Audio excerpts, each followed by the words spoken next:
15h, 18h, Intégrale Bourse. L'émission 100% Bourse, Vincent Touraine. On fait point sur cette séance à la Bourse de Paris. Place européenne au sens large à 15h10 avec notre invité Jean-François Bay. Bonjour. Oui, bonjour Vincent. Directeur général de Morningstar France. Jean-François, il y a quelques semaines, vous nous aviez dit, vous nous aviez mis en garde contre un été qui risquait d'être assez compliqué pour les marchés boursiers. Vous nous aviez recommandé d'être prudent. Est-ce que ça s'est confirmé ce que vous nous aviez dit, c'est-à-dire des valorisations qui chutent, des marchés qui baissent, une situation géopolitique qui se complique? Oui, je pense qu'on avait surtout insisté à l'époque sur des valorisations élevées, prise de bénéfices, et puis aussi des indicateurs conjoncturels qui étaient vraiment mauvais en Europe, qui risquaient justement d'influencer ces prises de bénéfices. C'est-à-dire que d'un côté, les marchés avaient beaucoup anticipé et il n'y avait pas de place en fait pour la déception qui est arrivée du côté des indicateurs macroéconomiques en zone euro. On avait aussi évoqué la situation américaine dans le sens où la Fed commençait à distiller un discours de politique moins accommodant. Et puis ce qui a accéléré en fait la baisse de manière un petit peu surprenante, notamment en Europe, quand on regarde un peu entre les lignes, c'est l'environnement international. Clairement, on a eu le feu aux poudres, sans jeu de mots. Ça, c'était imprévisible. Voilà, donc c'est toujours imprévisible. L'Ukraine, la Russie, déjà, ça commençait. Voilà, et puis l'Irak. L'élément plus économique qu'on avait évoqué début juillet, c'est la situation en Argentine, qui est un micro-événement. Sûrement technique, semble-t-il.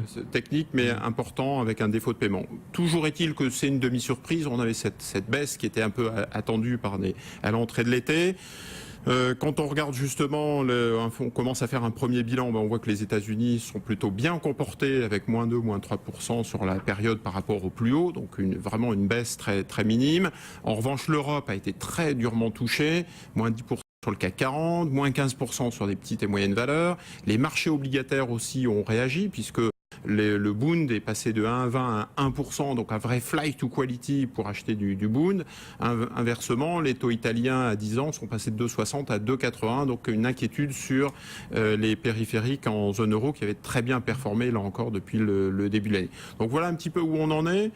Si on regarde justement les perspectives pour les semaines qui viennent, je pense qu'il y a plusieurs choses à noter. La première, c'est que vraiment l'Europe, la zone euro est au cœur de la tourmente, on le voit bien. D'une part, pour des indicateurs macroéconomiques, les raisons macroéconomiques sont à souligner, et on en parlera cette semaine. Donc on va avoir... Voilà, ce jeudi, grand rendez-vous. Ce jeudi, tous les PIB. Croissance, inflation, donc toute une batterie de calculs. L'Italie en récession, la France, les indicateurs vont pas bien, pratiquement tous les indicateurs sont dans le rouge. L'Allemagne est touchée par la crise entre la Russie et l'Ukraine, voilà, les sanctions. L'Allemagne va pas bien, et donc ça nous donne justement un environnement macroéconomique qui est mauvais. Qu'est-ce qui reste de positif quand même? Parce qu'il faut donner un petit peu de quoi espérer.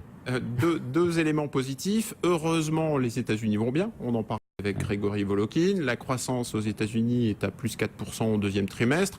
Les résultats des entreprises sont plutôt bons aux États-Unis. Il y a à peu près 3/4 des sociétés ont sorti des résultats supérieurs aux attentes, et on est autour de plus 10% de croissance des bénéfices.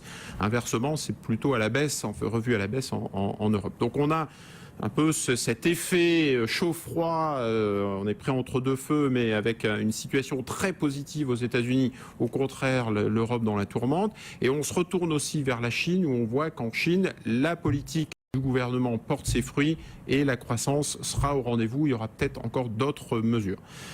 L'autre élément, j'allais dire, donc un élément international qui est positif, un élément aussi, un raisonnement par l'absurde en zone euro, c'est-à-dire qu'on se dit si ça va aussi mal que ça en zone euro, on attend donc à la rentrée des mesures fortes, fortes de la part de Mario Draghi. D'après ce qu'il a dit Mario Draghi la semaine dernière, on s'oriente vers cela ou pas? Alors je pense qu'on va être un petit peu... Parce que le marché a été déçu, c'est vraiment ce jeudi qu'on a perdu le plus de terrain ici à la Bourse de Paris, suite justement à la conférence de presse de Mario Draghi. Donc qu'est-ce que ça veut dire? La conférence de presse était un non-événement, et aussi les interventions sur les marchés. Il s'est dit inquiet de la situation géopolitique, en disant très bien que c'était quelque chose qui ne pouvait pas se prévoir et qui pouvait avoir un impact encore sur plusieurs trimestres en termes de croissance. La situation russe, alors la Russie et l'Allemagne sont deux partenaires commerciaux très importants. La situation russe et le blocus russe aura forcément des impacts sur l'économie allemande. Donc ça veut dire que par ricochet, on s'attend à ce que Mario Draghi prenne des mesures non conventionnelles à la rentrée, vu la situation qui était déjà en fait difficile de fin juin, début juillet en zone euro. Et donc, en plus, les mesures qui avaient été annoncées au mois de juin étaient des mesures qui ne porteraient leurs effets qu'à partir du mois de décembre, enfin en fin 2014. Donc on ne peut pas se permettre sur les marchés, une période un petit peu agitée et critique de quelques mois. Il faut absolument que la BCE reprenne en fait le flambeau pour rassurer, expliquer que ça va prendre beaucoup plus de temps et que la croissance économique reste une priorité, puisqu'on le voit bien, on est un peu dans un scénario à la japonaise. C'est-à-dire que l'inflation baisse beaucoup, 0,4%, mais 0,4%. De là qu'on ait une déflation ? On n'est pas loin d'une déflation, dans le sens où si on retire l'énergie... Si on retire l'énergie, tire la sonnette d'alarme, oui. Voilà, on est vraiment dans une économie en zone euro qui patine. Et l'autre élément qui est inquiétant et qui inquiète les marchés, c'est que c'est l'Allemagne aussi, la locomotive, qui commence à connaître quelques difficultés. Donc aujourd'hui, la séance est un rebond technique.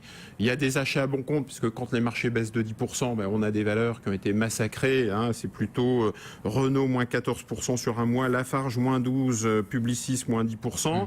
Les valeurs défensives qui ont bien résisté, comme AXA, Kering et Sanofi à plus 2. Mais voilà, il y a sans doute des à bon compte. Alors elles ont baissé suffisamment pour qu'on s'intéresse de nouveau à elles, ces valeurs-là, les valeurs automobiles notamment, les valeurs bancaires aussi. Alors, elles se sont reprises, les valeurs bancaires, parce que les résultats sont bons pour la plupart d'entre elles. Hors effet amende aux États-Unis pour BNP et hors effet Banco Espirito Santo pour Crédit Agricole. Alors notre scénario, c'est plutôt de continuer à attendre. On est au mois d'août, en plein milieu du mois d'août, il y a très peu de volume, donc toujours exposé à une reprise de la volatilité.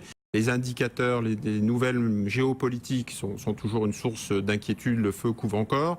Et puis les indicateurs macroéconomiques qui vont sortir cette semaine seront décevants et peuvent entraîner plus de baisse, en fait, une nouvelle baisse sur les marchés. Donc pour l'instant, c'est encore un petit peu trop tôt pour se repositionner ces portefeuilles. Mais en revanche, on aura sans doute des prix d'achat dans les semaines qui viennent pour des investisseurs de long terme, puisqu'on a des belles valeurs qui ont été massacrées. Et puis les plus spéculatifs pourront justement jouer le scénario de la BCE. La BCE et Mario Draghi actifs à la rentrée. Et donc après une baisse de 10% sur le CAC 40, ça vaut le coup de commencer à préparer les achats de rentrée. Voilà, c'est le travail de vacances, quoi. Alors il nous reste une bonne, pratiquement 2 minutes pour conclure.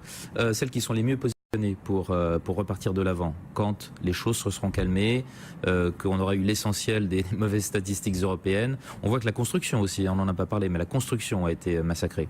Alors, en début d'été, on avait expliqué qu'il fallait désensibiliser les portefeuilles. Désensibiliser, ça veut dire sortir les stratégies les plus risquées, petites et moyennes valeurs, cycliques, etc. On garde en fait cette stratégie pour l'instant et on va plutôt analyser et rechercher des valeurs internationales plus défensives. Pourquoi ? Parce qu'elles profitent de la situation en Chine ou du rebond américain.